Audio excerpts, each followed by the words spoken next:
Hello YouTube! Dans les épisodes précédents, on a posé le parquet dans notre couloir et on a débuté la construction d'un placard d'entrée qu'on réalise sur mesure pour qu'il s'adapte parfaitement à notre espace en partant d'un point de départ qui est une bibliothèque Billy de chez Ikea qu'on a décidé de customiser.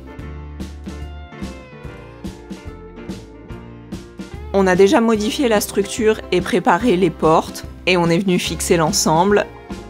Maintenant, reste plus qu'à finaliser l'habillage, comme ça on pourra venir y intégrer nos plinthes et nos corniches, et on aura un placard parfaitement intégré. From far away she looks so good. Grew up in the same neighborhood, and that's how to rub salt in the wound. Spend a few hours on the reservoir. Never broke a bone, so I'm gonna try hard to prove you wrong.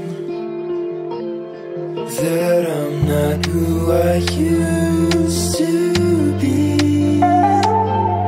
I'm not living at 17. Let's go!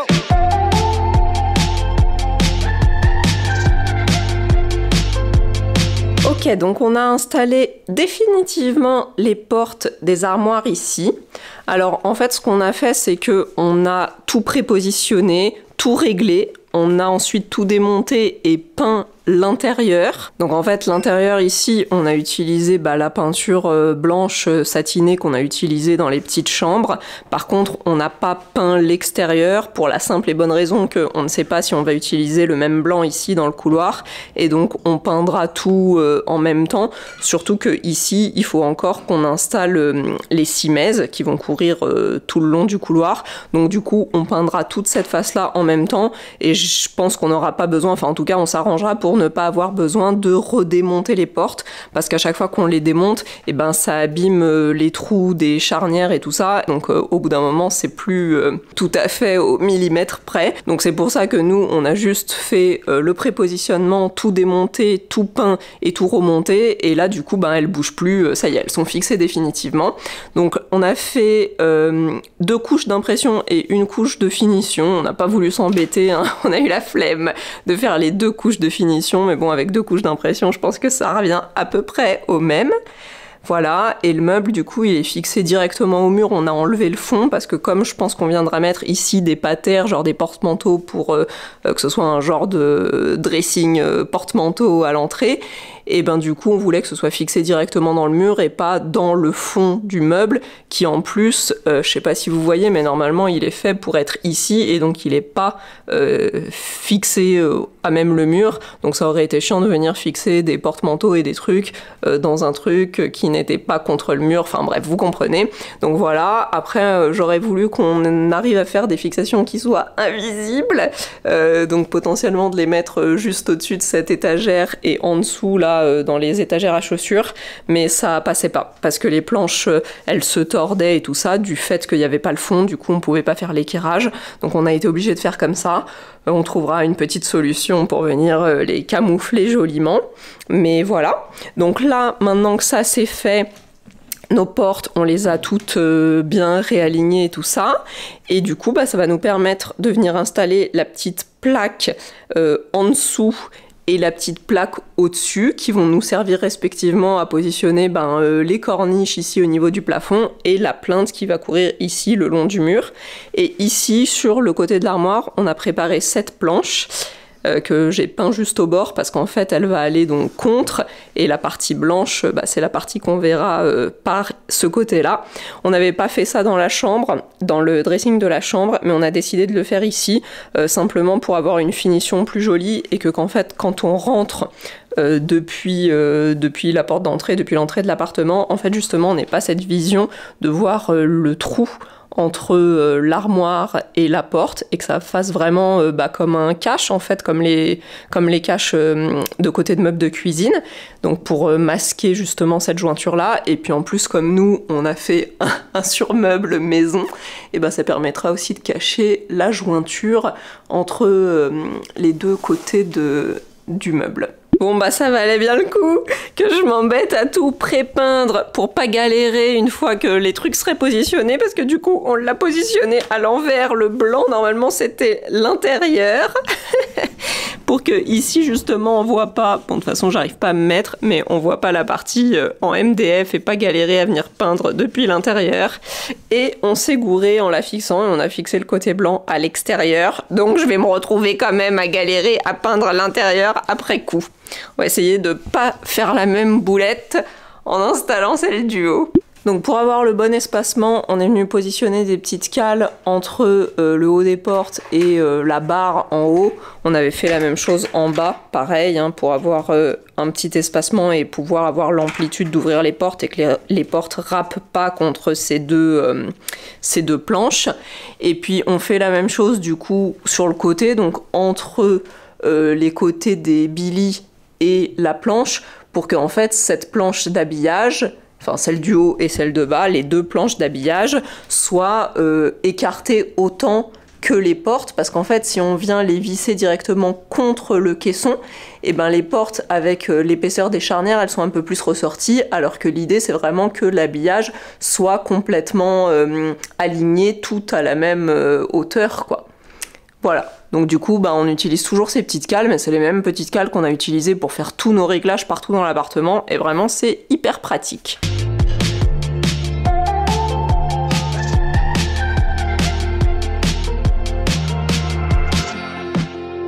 10 feet away, she's like a primrose. You're never taking me alive, so come close. And I know why you said it, 'cause I'm reading every word in your voice.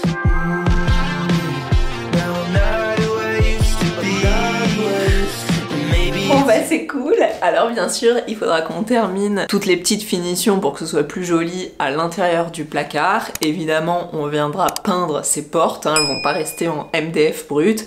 Et puis on viendra ajouter toutes nos baguettes de moulure, là toutes nos cimaises qui vont courir comme ça tout le long du couloir. Alors c'est vrai que c'est un petit peu imposant, hein. Franchement ça fait un assez gros bloc à l'entrée. On s'était bien habitué à avoir notre couloir et notre entrée toutes déblayées et dégagées avec pas mal d'espace, donc forcément bah, ça réduit un petit peu l'espace. On aurait pu, pour que ça prenne moins de place, mettre un meuble bas, simplement. Mais bon, comme on voulait y faire une petite penderie d'entrée, c'était pas mal d'avoir un rangement toute hauteur. Et puis encore une fois, bah, ça permet de rajouter des rangements à l'intérieur de l'appartement. Et c'est toujours pratique d'avoir plus de rangements. Et puis je pense que de toute façon, une fois que tout sera peint en blanc, bah, ça réduira un peu cet effet mastoc et un peu gros bloc. De toute façon, à chaque fois qu'on rajoute des nouveautés, c'est toujours un petit peu bizarre au début, parce qu'on n'a pas l'habitude, et puis après on s'habitue et ça se fond dans le décor, et c'est là qu'on se dit que bon bah finalement on a bien fait de le faire. Donc là bon bah on verra si on s'habitue, j'espère que oui quand même.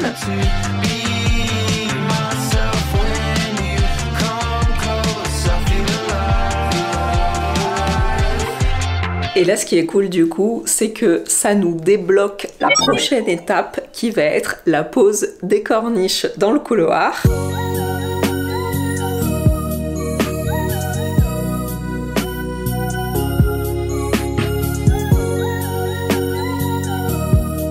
Alors, on a déjà découpé les moulures. Je vous ai pas remontré parce que je vous ai montré ça déjà plein de fois dans d'autres vidéos. Donc vous retrouverez sur la chaîne toutes les vidéos qui concernent les moulures et les corniches, et il y a les explications à l'intérieur. Les corniches qu'on va installer dans le couloir, c'est celle-ci. Donc c'est la référence C219 de chez Orac. Et on a choisi celle-ci parce qu'elles avaient suffisamment d'espace à l'arrière pour qu'on puisse venir camoufler nos goulottes électriques. Je sais pas si vous allez bien voir, mais en gros voilà ce que ça donne quand c'est posé au mur. Et donc on a tout cet espace là ici à l'arrière pour cacher des choses à l'intérieur. Évidemment on a tout bien annoté pour pas se mélanger, parce qu'une fois qu'elles sont découpées, toutes les moulures se ressemblent. Et donc maintenant, eh ben y a plus qu'à coller.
Bon, c'était un peu galère parce que à cause de une moulure qui était un petit peu trop longue de quelques millimètres, ça a décalé toute notre pose et du coup après les trucs rentraient plus comme ils devaient, donc on a dû décoller une bonne partie, recouper quelques trucs et tout recoller pour que tout vienne bien s'emboîter les uns dans les autres. Alors comme d'habitude le plafond n'est pas droit, donc du coup il a fallu qu'on trouve un intermédiaire entre une certaine droiture vis-à-vis du plafond, une certaine droiture vis-à-vis du niveau, et surtout le plus important c'était que ça ait l'air droit par rapport aux encadrements de porte qu'on a déjà posés. Donc voilà, on a essayé de faire quelque chose qui soit visuellement correct, même si y a rien qui est vraiment complètement droit. Et franchement, le résultat, il est incroyable. Je suis trop contente parce que j'étais un peu dubitative sur ces moulures finalement, mais bon, encore une fois, on n'avait pas le choix puisque c'était celle qui nous permettait de faire passer un maximum de choses à l'intérieur. Et puis de toute façon, on avait déjà choisi tous les motifs un petit peu justement où il y avait du relief et du dessin sur les corniches au rack, parce qu'il y en a beaucoup qui sont assez lisses et nous on voulait vraiment quelque chose plus dessiné. Et franchement, le résultat, il est fou! Il est fou! Vous voulez voir? Regardez-moi ça! Comme c'est magnifique! On dirait que ça a toujours été là. Bon alors bien sûr, on aura des petits raccords à faire, des petits trucs à combler et tout ça, mais franchement, c'est fou! C'est fou! Et ce sera encore beaucoup plus beau et stylé quand ce sera peint en couleur. On stade sur du bleu nuit ou un truc comme ça, on sait pas encore trop. Donnez-moi votre avis dans les commentaires si vous avez une petite idée de la couleur.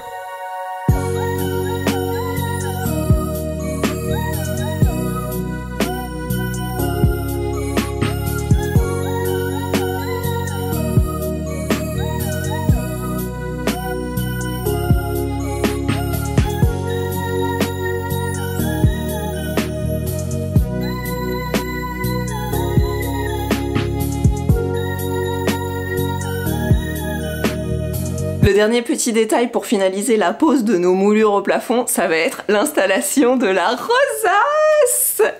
Donc cette rosace, elle vient de chez Décor, c'est le modèle K11. Je vous l'avais déjà montré quand on avait fait ensemble le déballage de toute ma commande de moulures de chez Décor. Et on voulait vraiment une rosace ovale pour venir se positionner dans cet espace, parce que comme le couloir est très allongé, ça va rendre mieux qu'une rosace ronde. Et en plus, je sais pas si vous allez voir les petits détails cachés, mais on a choisi celle-ci parce qu'elle va hyper bien rendre avec le choix de notre corniche, puisqu'on retrouve le motif des petites boules comme ça, qu'on retrouve aussi sur la corniche. Cette fleur-là, qui est un peu toujours dans le thème du végétal, pareil de ce qu'on retrouve sur la corniche.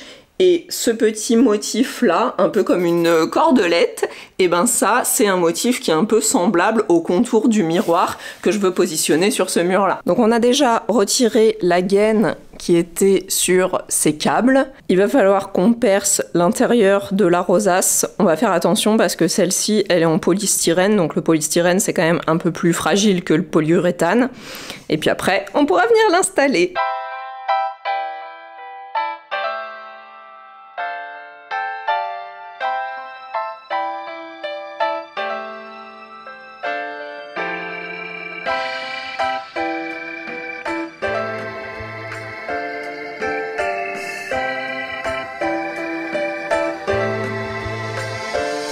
Comme c'est une rosace en polystyrène, c'est assez fragile, ça se déforme assez vite, donc j'avais peur qu'en utilisant ce forêt, on vienne taper contre le motif qui est un petit peu en relief et que ça l'écrase et que ça soit pas une super bonne idée. Et le problème c'est que en retournant la rosace, on n'était pas sûr d'être bien centré par rapport au motif, mais finalement on a retrouvé ce petit forêt qu'on avait utilisé au début du chantier pour faire les trous pour nos petites boîtes d'encastrement là pour nos mini interrupteurs, et finalement ça c'est beaucoup mieux parce que ça peut passer à travers sans venir cogner avec ça. Comme quoi, chaque petit équipement est indispensable.